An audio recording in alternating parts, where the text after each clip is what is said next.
ಒಂದು ಹಳೆಯ ಗುಡಿಸಲು. ಗೌರಿ ಖಾಲಿ ಮಡಕೆಗಳನ್ನು ನೋಡುತ್ತಾ ಕಣ್ಣೀರು ಹಾಕುತ್ತಿದ್ದಾಳೆ.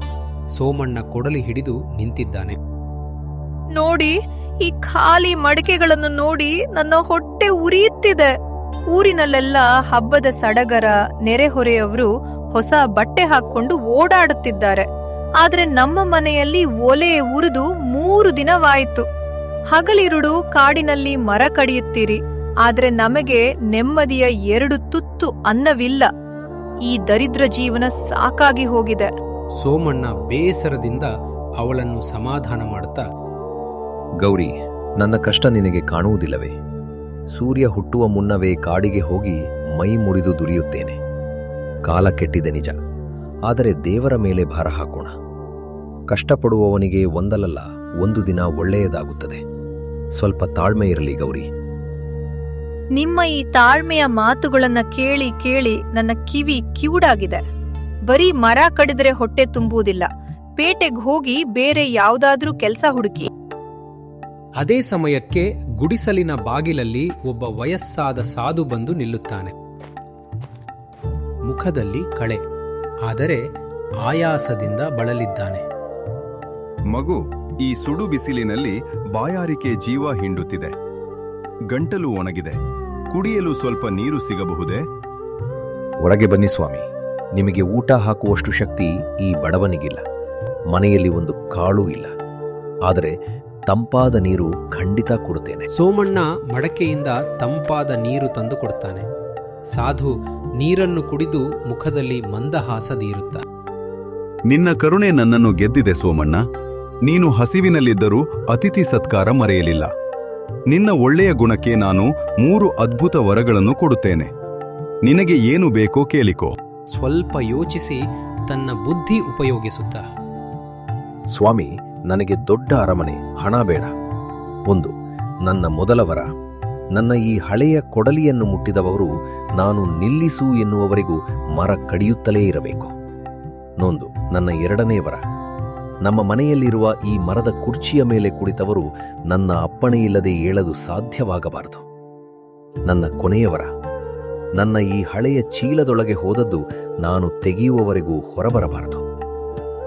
ವಿಚಿತ್ರವಾದ ವರಗಳು, ಆದರೆ ತಥಾಸ್ತು. ಈ ವರಗಳನ್ನು ಸರಿಯಾದ ಸಮಯಕ್ಕೆ ಬಳಸು. ಸಾಧು ಮಾಯವಾಗುತ್ತಾನೆ.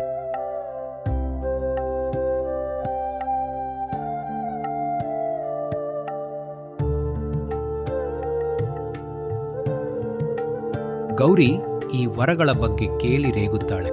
ಚಿನ್ನ ಕೇಳುವ ಬದಲು ಮರದ ಕುರ್ಚಿ ಕೊಡ್ಲಿ ಕೇಳಿದ್ದೀರಾ ಎಂದು ಬೈಯುತ್ತಾಳೆ.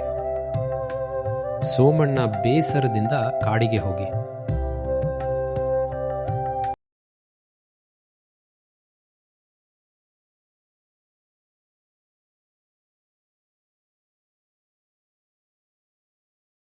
ಮರದ ಕೆಳಗೆ ಕೂರುತ್ತಾನೆ. ಆಗ ಒಬ್ಬ ವೇಷಧಾರಿ ರಾಕ್ಷಸ ಮುದುಕನ ರೂಪದಲ್ಲಿ ಬರುತ್ತಾನೆ.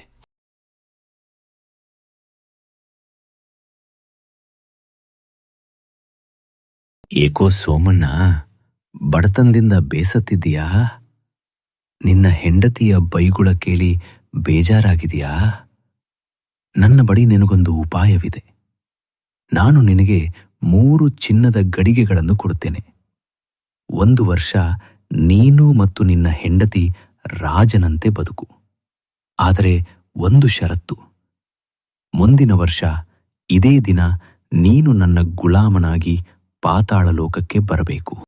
ಯೋಚಿಸಿ ಹೆಂಡತಿಯ ಕಷ್ಟ ನೆನಪಾಗಿ, ಸರಿ, ಒಪ್ಪಂದಕ್ಕೆ ನಾನು ಸಿದ್ಧ. ಚಿನ್ನ ಕೊಡಿ.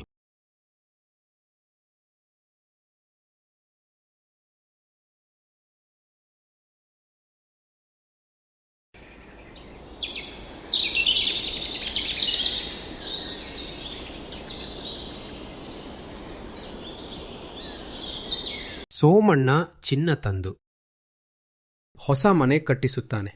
ಗೌರಿಗೆ ಒಳ್ಳೆ ಬಟ್ಟೆ, ಊಟ ಸಿಗುತ್ತದೆ. 1 ವರ್ಷ ಖುಷಿಯಾಗಿ ಕಳೆಯುತ್ತದೆ.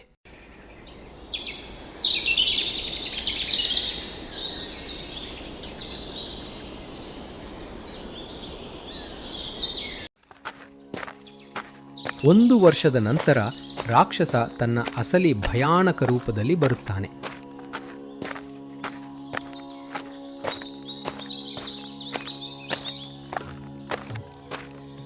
ಸೋಮಣ್ಣ, ಸಮಯ ಮುಗಿಯಿತು. ನನ್ನೊಡನೆ ಪಾತಾಳಕ್ಕೆ ನಡಿ. ನನ್ನ ಹಸಿವು ಹೆಚ್ಚಾಗಿದೆ. ಬರುತ್ತೇನೆ ಮಾಲೀಕರೇ, ಆದರೆ ನನ್ನ ಹೆಂಡತಿಗೆ ನಾನು ಹೋದ ಮೇಲೆ ಚಳಿಯಾಗದಿರಲಿ ಎಂದು ಸ್ವಲ್ಪ ಸೌದೆ ಕಡಿಯಬೇಕಿತ್ತು. ನೀವೇ ನಿಮ್ಮ ಶಕ್ತಿ ಉಪಯೋಗಿಸಿ ಆ ಕೊಡಲಿ ತೆಗೆದುಕೊಂಡು 2 ಮರ ಕಡಿದು ಬಿಡಿ. ಆಮೇಲೆ ಬೇಗ ಹೊರಡೋಣ. ರಾಕ್ಷಸ ಕೋಪದಿಂದ ಕೊಡಲಿ ಹಿಡಿಯುತ್ತಾನೆ. ತಕ್ಷಣ ಅದು ಅವನ ಕೈಗೆ ಅಂಟಿಕೊಳ್ಳುತ್ತದೆ. ಅವನು ನಿರಂತರವಾಗಿ ಮರ ಕಡಿಯಲಾರಂಭಿಸುತ್ತಾನೆ. ಕೈ ಬಿಡಲು ಬರುವುದಿಲ್ಲ.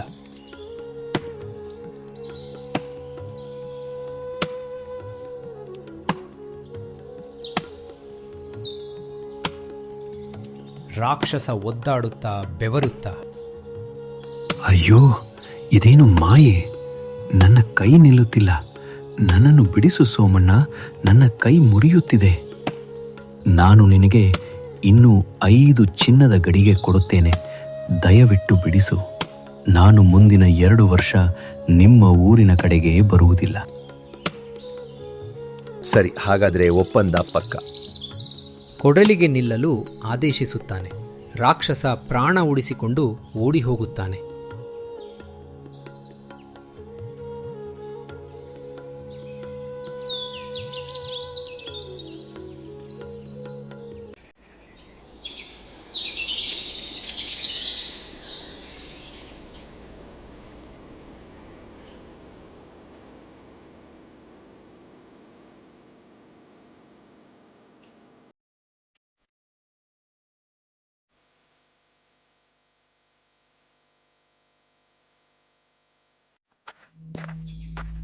ಎರಡು ವರ್ಷಗಳ ನಂತರ ರಾಕ್ಷಸ ಇನ್ನಷ್ಟು ಉಗ್ರ ರೂಪದಲ್ಲಿ ಬರುತ್ತಾನೆ.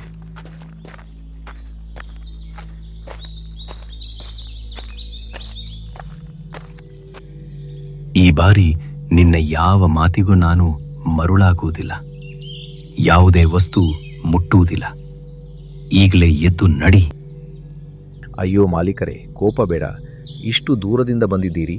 ಕೇವಲ 5 ನಿಮಿಷ ಈ ಆರಾಮದಾಯಕ ಮರದ ಕುರ್ಚಿಯ ಮೇಲೆ ಕುಳಿತು ಸುಧಾರಿಸಿಕೊಳ್ಳಿ. ನಾನು ಬಟ್ಟೆ ಕಟ್ಟಿಕೊಂಡು ಬರುತ್ತೇನೆ. ರಾಕ್ಷಸ ಸುಸ್ತಾಗಿದ್ದರಿಂದ ಕುಳಿತುಕೊಳ್ಳುತ್ತಾನೆ. ತಕ್ಷಣವೇ ಕುರ್ಚಿಗೆ ಅಂಟಿಕೊಳ್ಳುತ್ತಾನೆ. ಮತ್ತೆ ಮೋಸ ಮಾಡಿದೆ. ನನ್ನ ಮೂಳೆಗಳು ಪುಡಿಯಾಗುತ್ತಿವೆ. ನನ್ನನ್ನು ಬಿಟ್ಟು ಬಿಡು. ನಿನ್ನ ಬುದ್ಧಿ ಮುಂದೆ ನಾನು ಸೋತೆ. ನಾನು ನಿನಗೆ 20 ಚಿನ್ನದ ಗಡಿಯೆಗಳನ್ನು ಕೊಡುತ್ತೇನೆ ಮತ್ತು ಜೀವನದಲ್ಲಿ ಎಂದಿಗೂ ಈ ಊರಿನ ಕಡೆ ತಲೆ ಹಾಕಿ ಮಲಗುವುದಿಲ್ಲ. ಆಣೆ ಮಾಡುತ್ತೇನೆ. ನಿಜ ತಾನೇ? ಹಾಗಾದರೆ ಸರಿ, 7. ರಾಕ್ಷಸ ಮಾಯವಾಗುತ್ತಾನೆ ಮತ್ತು ಮತ್ತೆಂದೂ ಬರುವುದಿಲ್ಲ. ಸೋಮಣ್ಣ ಮತ್ತು ಗೌರಿ ತಮ್ಮ ಬುದ್ಧಿವಂತಿಕೆಯಿಂದ ಬಂದ ಸಂಪತ್ತಿನಿಂದ ಶಾಶ್ವತವಾಗಿ ಸುಖವಾಗಿರುತ್ತಾರೆ. ನಿಮಗೆ ಈ ಕತೆ ಇಷ್ಟವಾಗಿದ್ದರೆ ಲೈಕ್ ಮಾಡಿ, ನಿಮ್ಮ ಸ್ನೇಹಿತರೊಂದಿಗೆ ಶೇರ್ ಮಾಡಿ ಮತ್ತು ನಿಮ್ಮ ಅಭಿಪ್ರಾಯವನ್ನು ಕಮೆಂಟ್ನಲ್ಲಿ ತಿಳಿಸಿ. ನಿಮ್ಮ ಬೆಂಬಲ ನಮಗೆ ಇನ್ನಷ್ಟು ಮೋಜಿನ ಮತ್ತು ಸ್ಫೂರ್ತಿದಾಯಕ ಕತೆಗಳನ್ನು ತರುವ ಶಕ್ತಿ ನೀಡುತ್ತದೆ. ಆದ್ದರಿಂದ ಸಬ್ಸ್ಕ್ರೈಬ್ ಮಾಡುವ ಮೂಲಕ ನಮಗೆ ಇನ್ನಷ್ಟು ಶ್ರಮಿಸುವ ಉತ್ಸಾಹ ನೀಡಿ. ವೀಕ್ಷಿಸಿದ್ದಕ್ಕಾಗಿ ಧನ್ಯವಾದಗಳು.